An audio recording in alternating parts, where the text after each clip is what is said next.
Hello, everyone. Welcome to the first episode of the Gateway Podcast. I'm Misayo, and I'm here with a very special guest.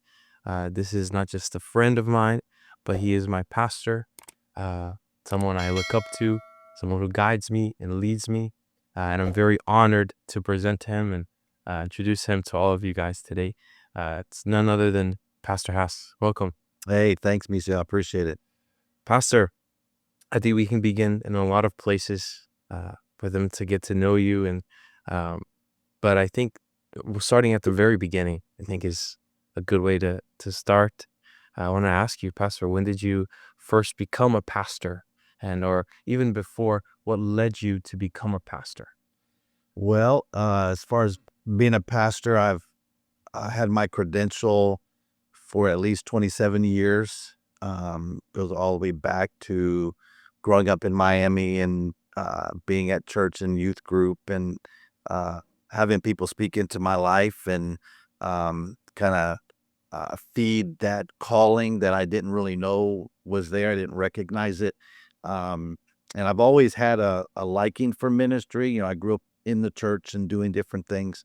And people would speak into my life and say, Tim, you have a calling on your life and God's going to use you. But I didn't really understand. I didn't see it for myself. Right. And so it took a little bit of time. The Lord had to close a lot of doors. I used to manage with Sears, the clothing company, Craftsman Tools, and I thought that was the way I was going to go. I was one of the youngest managers in Miami and was making good money and just loved doing what I did in the church, but I didn't feel like that was where I needed to be Sure. until everything kind of just closed. The doors of what I thought my life was all about just kind of closed, and the only option I had was to come to Lakeland and go to Southeastern. Then it was Southeastern Bible College, and just that hunger, that love for ministry that was already in my heart began to blossom. And I'll never forget, it was about the summer of 1996. I spent 2 months in Moscow, Russia, doing youth ministry work and visiting kids and going all around the city of Moscow on the trains and the metros and everything. I come back, and the pastor of the church where we were going to in Plant City said, Tim, I want you to be my youth pastor. And I didn't know how to be a youth pastor.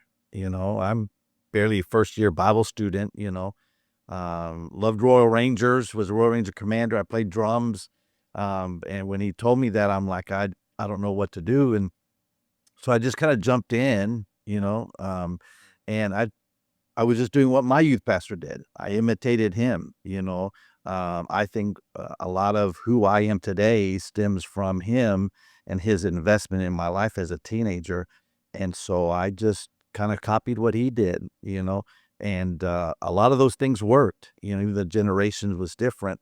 And so then you fast forward all these years, God was writing my story, and sometimes we don't realize what God is doing in our life, and how the story is being written, but it just was one thing after the other. And, I think when we went to Miami, when I went back to Miami to be the youth pastor of the church I grew up in, that was a huge honor for me, the First Assembly in Florida City. I have pictures of myself being 3 and 4 years old going to that church. And now, I'm 25, 26 with a 6-month-old son, and I'm the youth pastor of the church I grew up in. To me, that was an honor. And I believe those were some of the greatest years of ministry in that generation of students. Yeah. And so that's kind of how the call began. And yeah, it's interesting you said there. Initially, your heart wasn't in being a pastor. It wasn't like something that you wanted to do. Yeah. I think many people try to figure out, where is the Lord calling me to? Where am I being led to go? Um, and for many of us, it's like, I don't think we know exactly where it is. And we try to follow what we like in our heart and stuff. But I noticed you said that it's not something you wanted to do initially. And so, Yeah. how do you differentiate between what your heart wants to do and what the Lord wants for you and like the Yeah, direction of your life? that's huge. That's probably a question that really is for a lot of people hard to define. You know, how do you answer that? I knew very quick in ministry as a youth pastor, I did not want to be a senior pastor. I saw what the pastors I've worked for up until that portion of my life went through, and I'm like, I don't see how I could make it through. I'm not smart enough, you know. I loved youth ministry. I felt like that was my niche. I felt like I had giftings in youth ministry and you know, blossomed and had growth. But my heart was to be a missionary. You know, I love missions. Missions is, you know, when my heart beats, it's the heartbeat of missions. I love missionaries. Are my favorite people. I love mission trips and just the unknown of going somewhere and doing something, and nothing ever really is the same from day to day, you know. And so my secret prayer was, Lord, take me from youth ministry to missions. But back in that day, in order to be a missionary, you had to pastor a church for 2 years, unless you went through what was called the MIT program, missionary in training, where you could go work with a missionary for 2 or 3 years as like an understudy and get training, and then you come back and you apply to be a fully appointed missionary. So I wasn't sure what I wanted to do, but I knew I wanted to do missions whenever youth ministry kind of came to an end. But something happened back in probably 2005, at the tail end of my ministry there in Miami. Our pastor had resigned, and so I became the interim pastor. So for 6 months, I was the interim pastor. I was still the youth pastor. I had to leave all of my uh, responsibilities with the school. You know, I was the athletic director. I coached football teams and volleyball and stuff. And so for 6 months, I was the interim pastor. So I was preaching every Sunday morning, Sunday night, Wednesday night, and youth is on Friday. And that consumed me to the point where the heart that I didn't have for ministry, for pastoral ministry, all of a sudden I fell in love with the idea. And And you were doing both youth I was still the youth pastor, and the lead and pastor. I was now the interim pastor while the resumes were coming in. In fact, a lot of people, you know, wanted me to put my hat in the ring, you know, but I didn't really feel like I personally kind of wanted to do it. You know, if I'm honest with myself, I wanted to do that. That would have been another dream for me. I'm the youth pastor of the church I grew up in, now become the senior pastor of that church. That would have been an honor. But I didn't feel like I felt like a check in my spirit, like that wasn't right for me to do. So I didn't do that. So after that 6 months, you know, I had a hunger, I had a love for pastoring.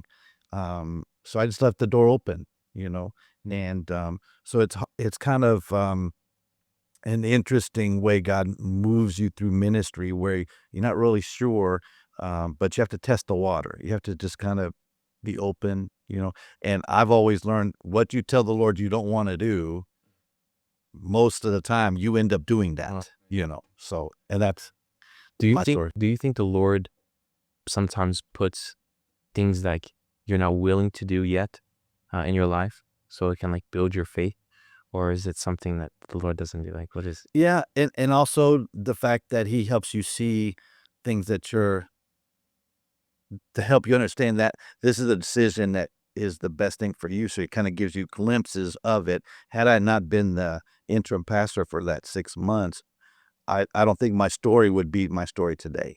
You know, um, certainly it was a turmoil time in the church's history. You know, Yeah. a pastor leaving and then looking for another pastor, and then I kind of fill in.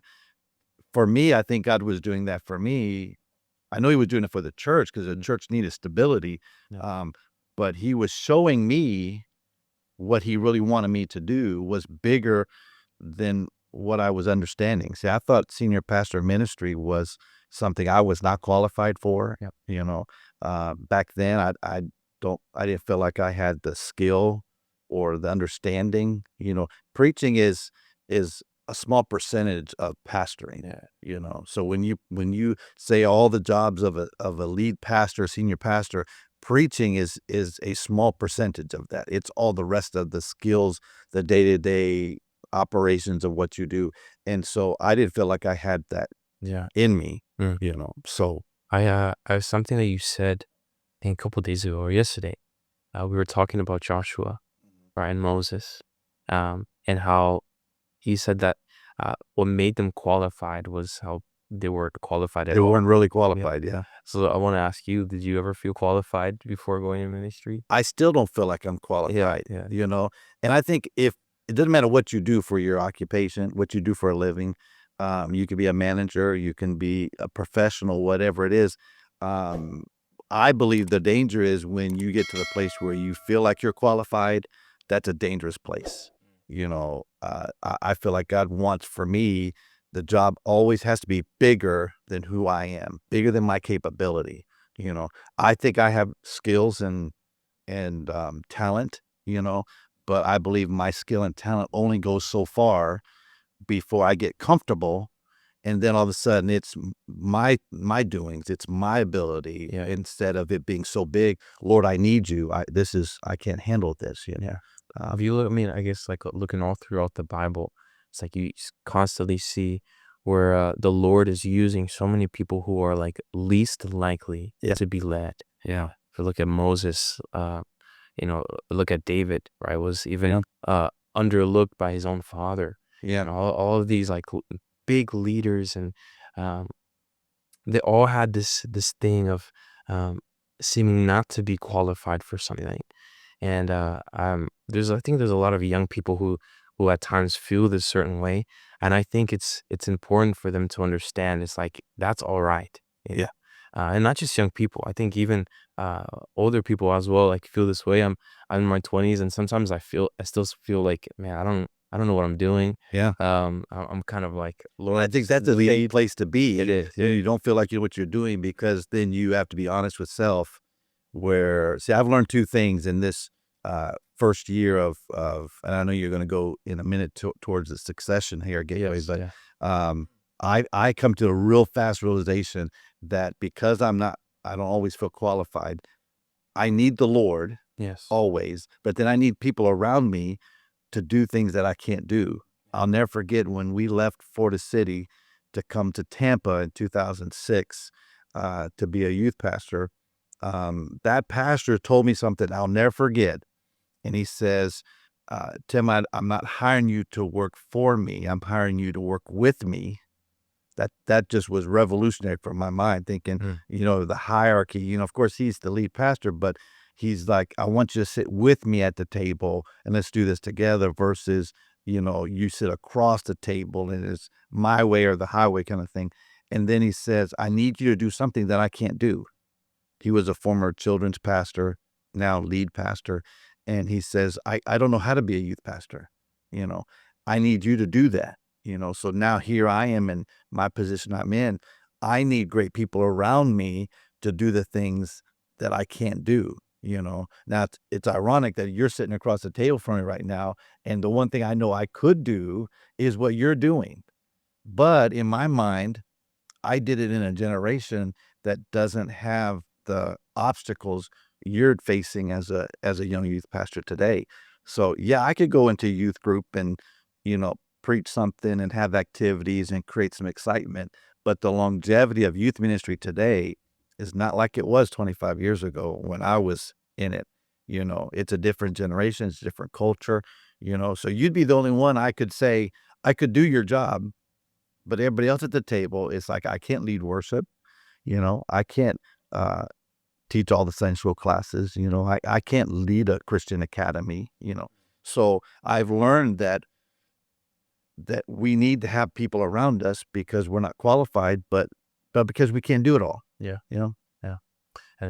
I think we're gonna get a little more into, I think, some of the challenges and uh, what you feel led by the Lord in this next season of with like young people and everything. But I would like to talk a little bit about like the secession, right? Mhm. Or I think it's not much people I think understand what that is. Yeah. I think what would you say is the difference between what's normal I think, in a regular Assemblies of God church compared to like what we did. Yeah, the normal way, and I've watched this. I experienced this. It's called transition. Mhm. You know, where one pastor is there, he submits his resignation, or he is moving away, and then the church just gathers the resumes and finds somebody else to fill that spot, which is the opposite of succession. Yep. So as a young youth pastor, when my pastor resigned and I was the interim pastor, that was a transition where the board was looking for resumes to kind of find the right guy. Then when I'm here at Gateway, the first years we were here, we went to pastor a church in Gainesville, and so I walked personally through a transition time where that congregation had been without a pastor for several months, and so I was on the other side of transition. I was the guy coming in, and so now here is the opposite of that, which, one I don't think is better than the other. I think succession is the new model now. A lot of churches are going to that, where you have a pastor that comes to the point in his ministry where he knows it's time to pass that baton. Instead of it being a moment of time where it's one guy's here and then the next day a new guy's in, the culture shock of that.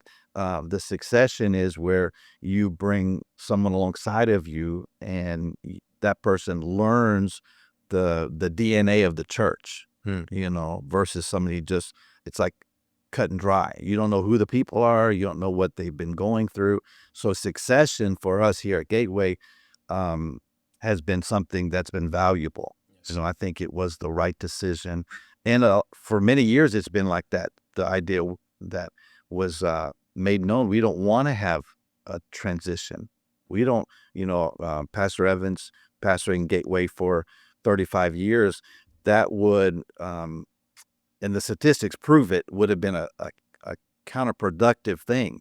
The church would have taken steps back just to kind of rebuild, with a transition. So succession kind of helps the church keep moving forward, and it's almost like an overlapping one page to another, where you're still moving forward, but the new guy comes in, and kind of it's a soft transition, if you will. Pastor, I want to be real with you. Okay. To be honest, like I look at Pastor Evans, right? Yeah. And this Pastor Evans. Yeah. So how long has he been in the ministry? Pastor Evans, I know I would say at least 50. I could be wrong. 50. 35 here. He's told me many stories of pastoring in New Jersey, Oh, yeah. For 12, 15 years. So at least 50, I would say. So personally, if I was in your shoes, to be honest, Yeah. I would be in shambles, Yeah. right? I kind of like filling the shoes of someone like that. And I want to ask you, how was that like? Yeah. Yeah. I think there's a good word would be intimidating. Sure. Okay. Yeah. And so I felt the Lord give me something in my spirit when I was battling this. Do I do this? Do I really follow through with this? And I felt like the Lord told me one time several years ago that wear your own shoes. Yes. Yeah. There's no way anybody could fill the shoes of Pastor Evans. Yeah. So And I don't think you would be effective either. Yeah. If you were to try to do the same thing Pastor Evans was and try to be like Pastor Evans, Yeah. you wouldn't be effective at all. It's like a little boy that's 5 putting on his dad's shoes and, walking around and cloppity clop clop. It's uncomfortable. It's silly. It's not right. So I just came to the point where I am who I am, and following a great pastor like Pastor Evans in a church that has great work being done. The foundation's already been laid. It's an honor to come alongside of him for these years and just continue the story. Yeah.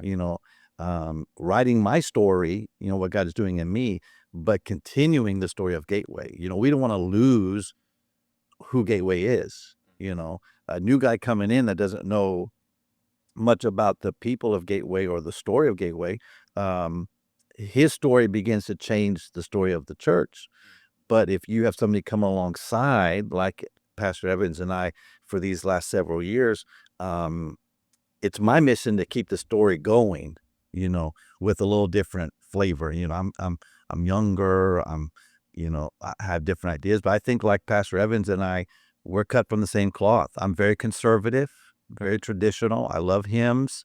We're not going to have lights in the sanctuary and dim it down. There's no smoke machines. The culture today is the ceiling is painted black, and everybody's down dressed. I love wearing ties. I love suits. So the tradition of Gateway is my goal is to keep it, to maintain. We're just going to keep going with a little bit of change here, a little bit of new look here, to attract new families or whatever. But when somebody talks about Gateway, I don't want them to say, well, I'm not sure what Gateway is anymore. Gateway is still going to be Gateway. I heard this said one time. I want to know your opinion on it. It's the objective and the mission will always be the same, right? It's always will be the word, always be preaching the gospel, seeking out for unsaved souls and Right. things. But sometimes the strategy will change a little, right? So as we're doing a podcast here, praying that some will be impacted by this, and Yeah. it's a whole new world. Yes. And so, what are some of the new challenges that you face that you feel like may have to shift in this new season, this new culture, and everything, as um, as compared to Pastor Evans and when he was leading? Yeah. What is something that you're facing now? Yeah. I think for me, it's just identifying the mission is the same, Hmm. but bringing attention to it with maybe a different terminology. We have shifted, like our Harvest Festival in October. People call it Harvest Fest, or other churches call it Trunk or Treat, different things. So I've shifted that idea to where it's now called Family First. Family Festival. It's always been about families. But I want to bring the attention to the growth of any church hinges on families. So we have to be intentional. So let's take this day in October that most people, the lights are out, evil comes out, it's dark, it's scary. We've changed the idea to where we turn the lights on. We want to put lights outside and keep the lights bright, bring the light of Jesus in, and shift it to where it's about families. We want bounce houses. We want things that kids can have fun and do. But I want to help leaders, especially our church leaders, understand we want moms and dads too. Don't come drop your children off and play in a bounce house for an hour. We want you to come feel comfortable on the property, you throwing the baseball to knock down the cans, and you doing a ring toss. So it's about families. And from one perspective, it's always been about that, but it's bringing a terminology to it to where it brings that back to focus, that everything we do church-wide has to be about family. Your specific role as our youth leader is to focus on the teenager. Yep. And the young people. So if we don't have a successful youth ministry, when families come in, they're not going to stay because, like I told you many times, we can't just have pizza and play ping pong all the time. Yeah. You got to preach the word, and you're doing a great job. The evidence is seen. So when that happens and a family comes in, you got mom, dad, or maybe a single parent. Most of my years of youth ministry, half of my teenagers were from single mom homes, broken homes. So you got a mom coming in with a 12-year-old son. If we got a youth ministry doing youth ministry, mom is going to most likely feel comfortable to stay because you're reaching the son. Now it's everybody else's job to reach the mom. Women's ministry has to be focused. We got a young mom here, Yeah. You got a young couple that are just starting out. Maybe they have an infant baby. If we don't have the nursery clicking where the lights are on, we're waiting for you. That's a tragedy, is when a young couple comes in with a baby and they go to the nursery and the doors close and the lights off. Mhm. What kind of image are we sending to them? We're not ready for you. Yep. But when they walk in the door and the actual door to the nursery is open, the lights are on, and somebody's in the room, that sends a subliminal message. We anticipated you being here. Mm. So you're focused on the the teenagers. We have kids ministry, so it's about the family, so that's my mission right now, is to bring an awareness that it's got to be about the family. Yeah. I think I heard one time, a wise man once told me, it's like a dying church is a church with a weak kids and youth ministry. Yes. And I honestly think, I don't know if I'm just saying biased as a youth leader, but I think if the direction of the church is not targeted to the next generation, Right. where young people don't want to go to church for whatever reason, or they feel underlooked or not helped in a certain way, then the church eventually dies. It's Yeah. and so where would you say that the direction of the church and what its target is? Is it Yeah. is it to like young people, young generations as well? I think the answer for that is two answers. One, there's a demographic in culture today that's not being focused on, there's not attention, and I call it the 20-somethings. Mm. You get out of high school, they're 19, 20, up to about maybe 30. That 10 years age gap Yeah. is forgotten.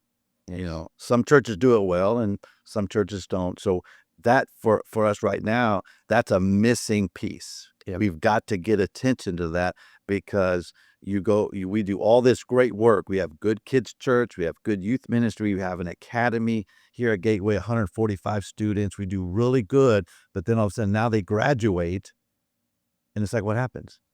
And then so we had to, That age is always so crucial too. yeah, it's pivotal age, Yeah. because if you don't get them while they're young, they're gonna find something else to do. In my generation growing up, there was always something happening at church. We were all of my friends in youth group, in school, we were involved in something. It was an outreach, it was a church event, something was going on. So I never got distracted by the things of the world to do, because there was always something going on at church. Church was our life. And then the other part of the answer is young families, attractive. The church facility looking attractive, because we're in a very visual generation. Sure.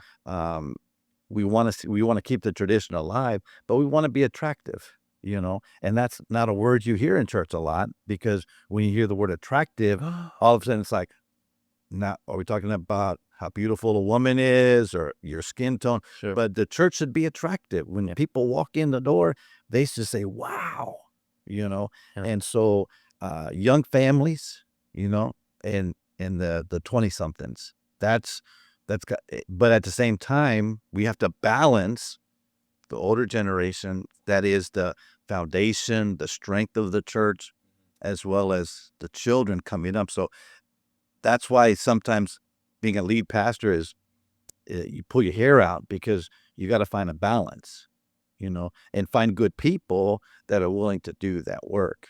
So the tragedy is, if we don't do something about it, it's going to stay like it is, Yeah. and we lose a generation. All the work you're doing gets lost. So Yeah. I think I heard there's a quote. It's like that someone has an opinion in the first 9 seconds of either meeting someone or being somewhere. yeah, And so that first 9 seconds is crucial, yeah, right? Stepping into a church building and everything. And I think we tend to over spiritualize everything, right? And, um, kind of rebuke it if it's not like spiritual, rebuke it. But we have to make it, I guess, like, as you said, attractive, if that word is good, like attractive to people coming and in. inviting. Yes. People with personality. You don't want somebody at the door that's Who's boring. boring and gruff. Sure. Ugh. Yeah. You want people with smiles, and the words we choose to say. We're glad you're here. We've been waiting for you. There's certain phrases, if you go into that kind of advertisement kind of thing, that arm of trying to grow things, they teach you certain phrases and things to say and do because that's what people get triggered by. Yes. You know, I went to a seminar one time about being for like hospitality, church hospitality, and they said everybody that comes to church, they should never touch the doorknob of the church. And I was like, what? What are you talking about? He says, even the regular attenders of your church, they should never touch the doorknob. And I'm like, what are they talking about? They were referring to the greeter always opening the door, not just for a guest, but for everyone to say, we're excited you're here. Just to the little thing of not having to touch the door. To most people, that doesn't bother me. I'll open the door. But when you have somebody positioned in the right spot, greeting you, smile, glad you're here, hope you feel welcome, the simple thing of not touching a doorknob to a lot of people, well, whatever. But to someone that Go is, away. yeah, it's huge, Yeah. And I feel like there might be a lot of people listening here, who are average churchgoers, right? Who attend church on like every week, but aren't really apart too much, and Yeah. don't have any rules. Um, and what I found at least in youth ministry is that there's certain teenagers who want to serve and want to do something, but they're too kind of like timid, or they're hesitant to ask, or something like this. Yeah.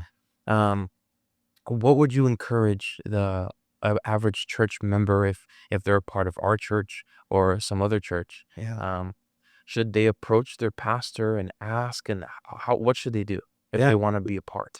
Find a way to get involved. Just, you know your personality, your skill set, things that you like to do. And some of those things, if there's a place for that in the church, you see it, you recognize it, Okay. but that's the hard part, is to ask. I shouldn't feel like I have to ask. Well, sometimes you just, where can I serve? That's the best thing for a pastor to hear is, where can I serve? I They think leave it like open. Just, Yeah. I'm willing to. my brother is in years past was a full-time children's pastor in the state of Mississippi. Yeah. And he had this problem that I've never heard anybody else have. His problem was he had so many people wanting to work in kids ministry. He had a waiting list. And he had to create a rotation of every 3 to 6 months. Certain jobs in children's ministry got rotated to a new person so somebody else could come in, so they would have the blessing of volunteering and serving. Then it would give that other person a break to go be in the church, to hear the message, be a part of the congregation. And I had never heard that was even a thing, that you have a waiting list of volunteers. Yeah. Usually it's the opposite. You're searching for people, Yes. looking under rocks and Yeah. and you'll take in just about anybody. So for the average church member, first, if you see something that there's a need, ask about it. Say, hey, I'm willing to help with that. But if you don't understand there's a need, just say, where can I serve? What can I do? Um, and that would be a good thing for anybody to just make it known, because there's a lot of people that just want to come to church and just sit and be ministered to. Sure. It's, Nothing wrong okay. with that. Yeah. But I believe if everybody in the congregation is doing something to serve the Lord in the church cannot help but grow. Yeah. It's going to expand in some way. Yeah. But far too many churches have a fraction of the congregation that just come and they're blessed. And we want everyone to be blessed, but there's a mission, because Jesus has not come back yet. That must mean there's work to do. Yeah.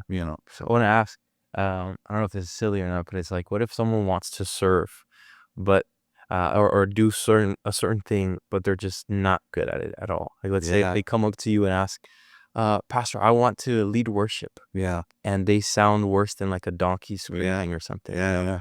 But their heart is in it, and their heart wants to do it. What do you, as a pastor? I think I'm trying to learn this too. Yeah. There's a lot of young people who want to do certain things, and their talents and abilities are maybe elsewhere. Yeah. What do you do in that situation? First, I probably would tell them to go see you. No. Because that's Yeah. a hard thing to say. Sure. To say no to someone, right? Yeah, that, Yeah. but you have to be honest and real. First, I would say maybe to kind of make it not be so confrontational and so hurtful is, well, let's get to know you. Let's find out who you are as a person, and then maybe talk about other areas of the church that are in need. You know, when you have great worship leaders, when you have great teachers, sometimes you let them shadow, get involved somehow. But to go from sitting on the pew to leading worship, that's a huge jump. Yeah. So, and I believe honesty is always the best. That's why we need the Holy Spirit to help us with the right words. Yeah. Um, use the spiritual gift inventory kind of quiz, help people understand that, oh, I want to be a part of the worship team. I want to sing, Yeah. but you don't give everybody a microphone, so maybe sitting, discipling them, helping them to realize where their gifting is. And so what's more important? The ability and gift that the Lord has given them, or their heart, and what they want? What would you prefer to, if you were like hiring someone who has a heart for that thing and they're not necessarily the best, or someone who is um, very talented, gifted, but their heart is not, I don't know, maybe just not fully in it yet? Yeah. Well, the shocking answer to that would be, I would hope most people would go after the one with the heart than the skill. Yeah. Because you can hire somebody or have somebody volunteer that has great skill, and it might be good for a period of time, but there's no longevity with it. Yeah. It's like it's there, it's over. But somebody that has a heart for it, you can teach, you can disciple, you can mold into someone with great skill. And I know for me, that's who I am. I started in ministry with not a lot of skill, but I've had people along the way that gave me opportunity because they saw that I had the heart. And when you have a heart to do something, you're willing to learn the skill to make yourself better. Yeah. I'm always a student. Even before I came here to have this conversation with you, I was working on one of my books for my master's degree. Huh. And so someone with heart is willing to do whatever it takes to be better, knowing that you're never really going to attain it. Yeah. You just keep working to be better, to do better. And so someone that comes with flashy skills and abilities, yeah, that may be exciting, but I've watched that fades away, pretty quick. Yeah. So. Yeah. Another thing I'm grateful that our church has is a really strong Brazilian ministry, Spanish ministry. I think our church is very diverse. Yes. And that's beautiful to see. It's like how heaven is going to be like, just all a bunch of diverse people just coming together, um, and led up by Pastor Alberto Pastorano. Where do you see the ministries of like, I know we have like different like services and stuff on like Saturdays and things for those men. Where do you see that going to? Well, I think we found a great expression of the different nationalities, and everybody has the same philosophy that you have a Hispanic service. I think theirs is coming up this Saturday, and then the Brazilian Fellowship has their service, but and even you have a youth service. It's different, but everybody comes together Yeah. on Sunday to celebrate all the groupings, all the families, and we come to celebrate together. Yeah. When you lose that, that's what, and let the fraction come in, the pulling away, then you tear down what God wants to do as the body, so I celebrate. There's been the Brazilian ministry here at Gateway has been functioning for several years, and it's become a great part of who we are as Gateway. I think we're known for having these type of opportunities for the Brazilian Fellowship to come together because, there's a need for a cultural coming together. Yes. When I go and I participate with the Brazilian Fellowship, and I'm a white boy, I don't I just listen for my name, Gringo. yeah.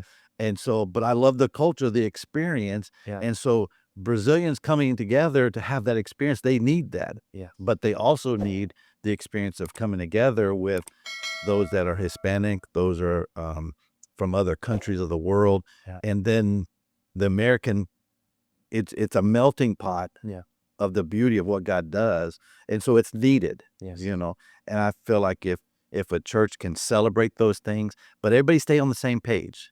You know, it's not about here we want to do this so we can break off. You know, we're coming to do this so we can fellowship, you know, in a Hispanic way, Yes. the cultural way, but we still come together Come back. Yeah. and we celebrate. Amen. Yeah. One of my favorite, I think, events that our church has is the Taste of the Nation. Taste of Nations, yeah. And I want to ask you, what's your favorite food out of all of the nations? Oh my word. What's your favorite cuisine, the best food that you like? Now you put me on the spot, you're going to embarrass me because I'm very And for those awkward. And for those of you who don't know what this is, it's basically like every nation, like that's represented in the church. in the church, they come together and they make their own food, like traditional cuisine. Yeah, Right? yeah. So we have Brazilian, we have Puerto Ricans, Colombians, we have This last year, somebody from Greece had some Greece, Ethiopian. We have like different like nations from like Africa.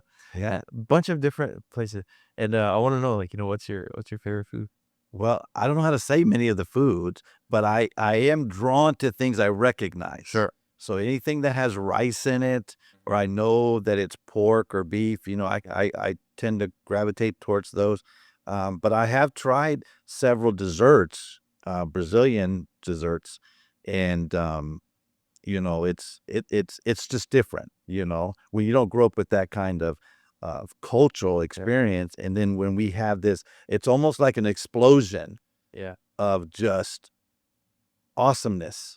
When Pastor Affer comes with the Ethiopian congregation, and their coffee is in a little cup, because it's intense, you don't drink a lot of it. So I don't know if I really have a favorite. I just know I'm drawn to a couple of the sweets that on the Brazilian table, but then you can't pass up the rice and the pork that it's on the Puerto Rican table. I think that's a very pastor answer. It is. It's a safe answer. I like this, but I also like this. Yeah, and this. Don't let me influence you, but have you ever tried feijoada? You got to tell me what that is. It's like it's a Brazilian stew. It's one of my favorite foods. Okay. If anyone hasn't heard of it, try it. It's the best. It's like a bean stew. It's like black it's like over rice, different pork and stuff. I think it originated it used to be like a slave food. And then it became like just. I can't say that I've tried that. I think we've had. There's some pastors here. We've had it before, right? No. Okay. Oh. I mean, I think we've had it 1 year. You may have to find a way to prepare it, and then I can get an honest evaluation. There's that soda Guaraná. Okay, yeah. I usually try that. Yeah. That's like everyone goes crazy for that. Yeah. Pastor, you also have a beautiful family. Yes, I do. I'm blessed. And I think a pastor first has to know how to lead his family before leading the church. Yeah. That's like the first and greatest responsibility as a man is to be a good father, a good husband. Talk a little bit about your family. Yeah. Well, probably the first thing that comes to my mind is back when we were leaving Gainesville to come back to Tampa, my wife and I decided we were coming back to Gateway for our kids. Yeah. I had spent 6 years being a senior pastor, and coming back, I mean, that's another whole story, how God ordained it for us to come back. But we recognized we wanted to come back for them, and it wasn't a position I was seeking to come back and be somebody. I wanted to come back and kind of honestly hide, just kind of be incognito, just sit in the pew. And because it was about them. Madison was 8th grade. She needed youth ministry. She needed that environment. And Andrew, being young and coming out of his cancer treatment and growing up, and he needed children's church, and those are some of the things we were lacking in ministry there in Gainesville that wasn't substantial, for them. So coming back to Gateway, it was about them. It wasn't about me. Usually when pastors go from ministry to ministry, it's about their position and what God is calling them as a person, and the family just kind of comes along for the ride. And so this one time, it was about our kids, and it was about me too. I had to learn to be a better husband. I think if you talk to any man, no matter what job they do, you can have a plumber sitting there, you can have an educator, and then a pastor. Listen, when we take off the hat of what we do, I think every husband would say, I want to be a better husband. And so that's what I've been dealing with in my personal life now is I want to be a better husband. I want to be a better dad. I have a 25-year-old son that lives on his own. And then Madison just turned 22, and then Andrew's 13. And so there's only a few years left. Andrew will be 18 and graduating before you know it. Yes. And so the investment of a dad, you very quickly realize the days are coming shorter and shorter. I didn't realize it when my older son was little, and then Madison came, that eventually, I knew it was going to happen, but you don't recognize that day is going to come so fast, where they move out, they get married, they go to college or whatever. And so now that I'm at that tail end of my years with my kids in my house, I have to shift the gear to say, I'm still going to be dad. Yeah. My 25-year-old son still needs dad. I still need my dad. I call my parents at least 2 or 3 times a week. They live in Arkansas, and just to talk, check in, and I need that parental covering still, even though I'm a dad, even though I'm married. I've been married 27 years, and it's the influence of your dad, the influence of your mom. Yeah. You always want that. And so when you don't have it, for those that, a parent passes away and now you don't have that parental covering, so as a dad, I want to be the best. I'm not perfect. You guys, my kids, I've made mistakes. I have a little bit of a temper. When you look at my face and my ears are red, something's going on. It's almost like the cartoon. It's about to We're go down. building up, Yeah. and because my face will tell the story, and I'm a human dad, human husband, just like everybody else. I have shortcomings. I have faults and failures. I wish I would have done it better early, but all these years later, I've learned to look back and say, these things in my life that I chose to do wasn't the right thing. And early in ministry for me, that was the focus. And so if you talk to my wife, she would tell you that she resented ministry because I was so focused on trying to be the best youth pastor. I wasn't really focused on being the best dad and husband in the early years. So if I could go back to do it again, I would still want to be the best youth pastor, but I would bring more attention to when you go home, you take the youth pastor off. See, when I go home today, I go home and I'm dad, I'm husband. I got to mow my grass.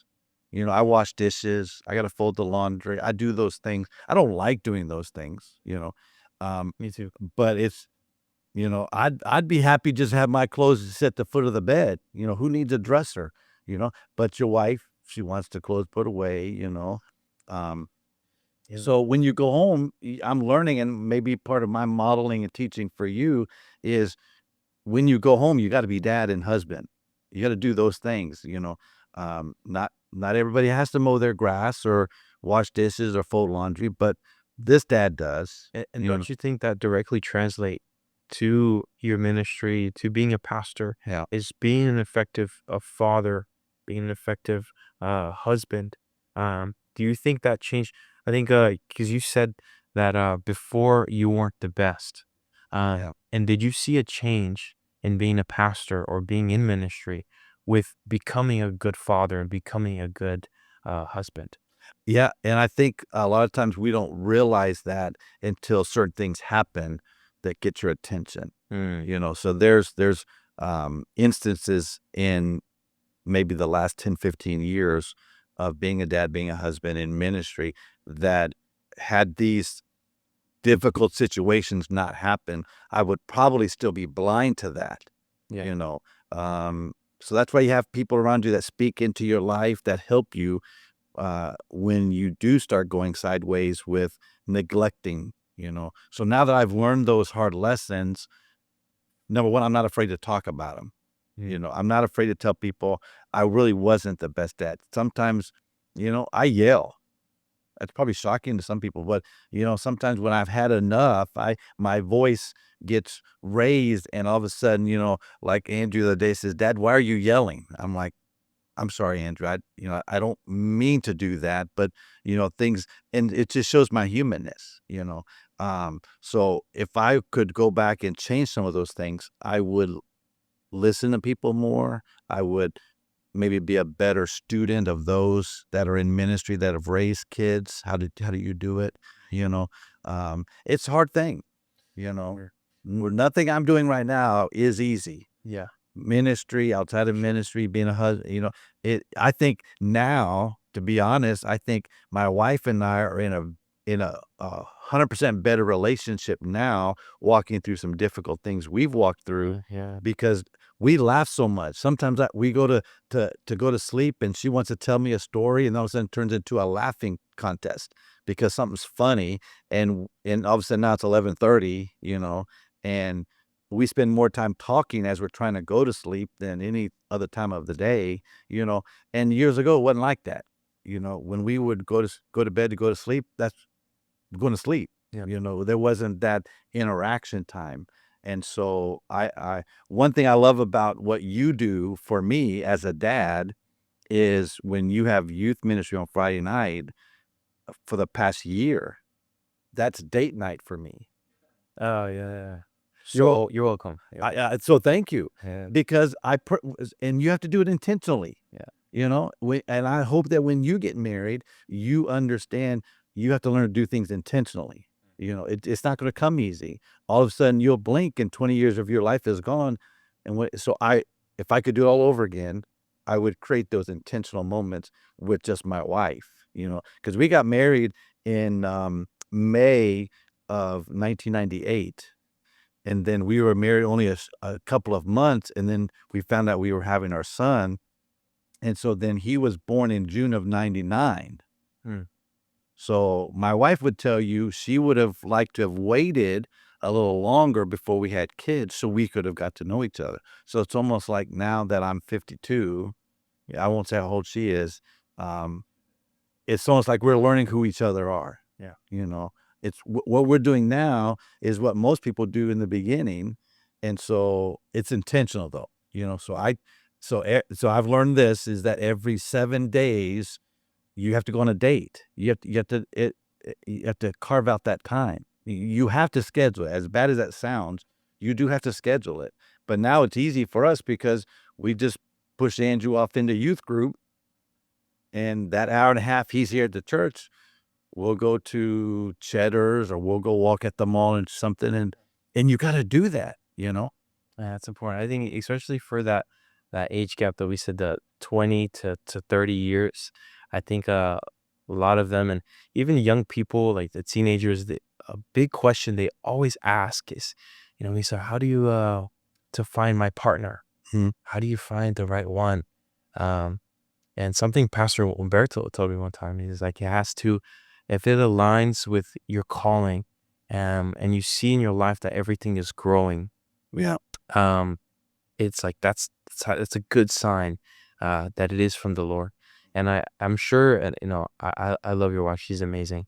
And I've seen both of you work hand in hand in ministry and grow together. And how would you encourage a young person to find the right partner, and Yeah.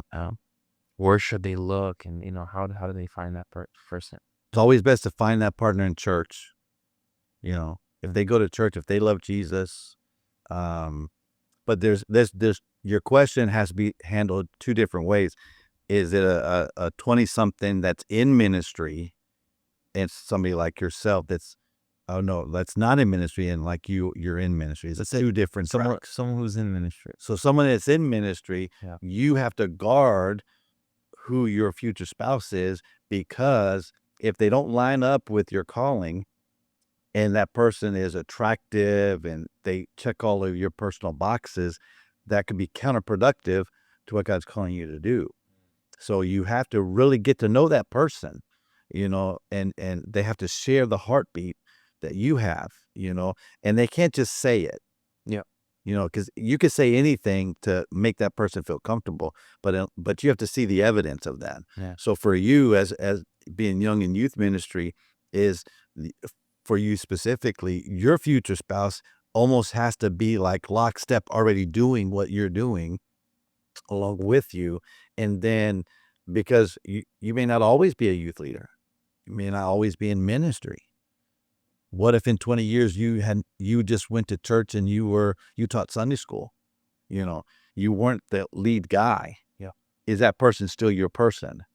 And so it's critical. And you really don't know until you just say, Lord, I need you to show me. I love the story of Gideon, where he told the Lord, I need the fleece to be wet and the ground be dry. And then when the Lord did that, he said, okay, I'm not convinced. So now, Lord, let the fleece be dry and the ground be wet. So I believe in testing the Lord to say, Lord, you got to show me. And people speak into your life. And it's not like a lack of faith, right? It's It's just not like a faith. because you want what the Lord wants for you. Yeah. You want his desires, and you want the leading of the Holy Spirit. Yeah. So I agree. It's definitely it's important sometimes to ask the Lord for confirmation. Yeah. And that person, that future spouse, they communicating to you what they feel like God is putting on their heart. If you look at my wife and I as individuals, she shares the calling, but she's an introvert. I'm the extrovert, So in that regard, the spouse doesn't have to do and say what you do and say. It's just, can they align themselves and walk together hand in hand? You don't want to be pulling your spouse along with you. You want your spouse to go with you, holding your hand. So, your wife doesn't have to be a speaker, my wife doesn't sing. I look at Pastor Evans and Sister Linda, a model couple. Sister Linda plays the piano and sings. She gets up on the stage, leads the choir. My wife doesn't do anything like that. If you give my wife a microphone, she's like, what are you doing? My wife is behind the scenes. So she compliments me in a different way than a wife that's on the stage that can sing, play the piano. So you don't have to have the same skills, but you just have to complement each other, and it's critical for you as a person in ministry and anybody else that you find that person that complements you, because the call of God has to weigh heavy, and you have to find somebody that's willing to share that calling. Yeah. I like we said there. That's it. They share the same heartbeat. Yeah. Right. Same purpose, same driving factor. So you give it time. Yeah. You don't rush it. When I was youth pastoring in Plant City, when I started and my wife came into church, I wanted to be married. I was 24, 25. I wanted marriage. I wanted to have kids, and so when I met my wife, the process, even though for some people it was quick, you want to get to know that person and make sure that you're not doing something that may feel right, but God may not want. So it's a sensitive thing. It's a time. You got to give it time and be honest with yourself, be honest with that person, and because when all the dust settles, me not being a pastor, me not being in ministry, she still has to be my wife. Wherever we go, whatever we do, if I choose her and she chooses me, when we're 90 years old, we have to realize it's just about us anyway. Yeah. Yeah, that's good. Pastor, I know we're close on time here, but I wanted to ask, what is the greatest lesson that you've had to learn through hardship? Phew, man. I have several. I'm gonna write a book one day, Mm, and that question might be a couple of chapters long. yeah. Probably not the greatest one or the hardest one, but learning through difficulty was when we found out Andrew had cancer, um, and he was just been born, and that journey, that year and a half of chemo treatments and surgery, and him losing his hair and all the things. I tell people, cancer really doesn't affect you in your life until it happens to you in your life. Especially, your youngest son. Yeah, Right. he's a baby. He's not even four. He's 4 months old when we got told. I'll say it's And worse than you having yeah, cancer. yeah, it's a different ball game. Yeah. And so that journey, and so now a young pastor, have a baby, because if you back up in time, my wife and I lost a baby at birth a year and a half before Andrew was born. So we don't have time to go through. Maybe that could be podcast, scene two. Um, but Andrew came as a prophetic word of joy back into our life because we had lost a son a year and a half prior. So then when he's born, he's got 10 fingers, 10 toes. He's beautiful, he's chubby, but there was a cancerous tumor inside his body. And so that journey, I don't even know how I pastored this church. I was working on my bachelor's degree at that time. I pushed all of my studies away. I was working on my ordination at the same time. I pushed everything in my life away because that was my priority is my son. And so looking back, it taught me a lot. Wow. I had to depend on people. You know, People came and mowed my grass that I don't even know who to say thank you to for those months. One time we were in the hospital 13 straight days where we didn't come home. Um, uh, my mother-in-law came to live with us for 6 months to help raise Tyler and Madison. Take them to school, pick them up. People did things for me that I had to let do. I'm a person that I love to help you, but when I need help, it's like, Yeah. it's embarrassing. I got, Same way. Yeah. Misa, will you come help me do that? Sometimes I don't, but I had to learn to let people help me. And that was very humbling. It taught me a lot of lessons. And I'm preaching faith in my church, but my faith, to be very honest, was very low. I don't know how I did it, you know, because I complained to God. It got very real fast Wow. uh, because I believe in miracles. I believe in healing. And Lord, why are you allowing my son to go through this process? You know, but there's miracles along the way for Andrew's story that taught me to depend on God more, to pray and to keep praying. Paul said to pray without ceasing. That literally means not pray 24 hours all day long, but it's in every moment you feel the need to pray, you pray. Yeah. You don't have to close your eyes and be theological and talk in King James language. Pray without ceasing means at that moment when it's critical, you pray, Yeah. you trust. And so God taught me a lot of things through that time. There was a time my wife and I were going through a little bit of disagreement where things were shaky. It was tough. Do we really want what we want? And that was a trying time for us. It's not something we talk a lot about. But if you're going to be married, you got to learn to talk about things that are the hard things. And sometimes you want to push those issues aside and say, it'll fix itself. But we learned some of those issues really don't fix themselves. You really have to talk about it Confront it. and confront it. Yes. Yeah. And be willing to be wrong or be willing to have to say, I'm sorry, And so there's been a lot of challenges that have taught me, some hard lessons Mm. that I needed to learn, Yeah. So. And to wrap things up, I'm sure there's some people watching here that might be maybe even going similar issues as maybe you've had. Mhm. But what's a message that you would encourage the viewers today? Well, probably the message would be to be honest, find people you could talk to, have a friend, you know.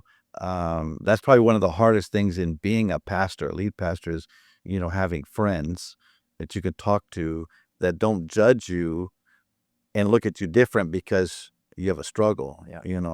Uh, everybody goes through certain struggles, and you need to have people in your life, you know. Um, so be honest, include people in your life. Don't insulate yourself to where you can't let people know you're struggling. Don't be so prideful. Of course, you can't tell everybody everything that's going on in your life because some people can't handle that. But you do have to learn to find people to bring close to you as confidants, as prayer people. Yeah. I have a friend, and for the sake of secrecy, I won't say who it is, but I'll tell you what he does for me from time to time. He would call me on the phone, and instead of saying, "Hey Tim, how you doing? What's going on in your life?" he would I'd pick up the phone and say hello, and he would say, "Tim, what are you looking at on the internet?" That was his greeting to me. Hmm.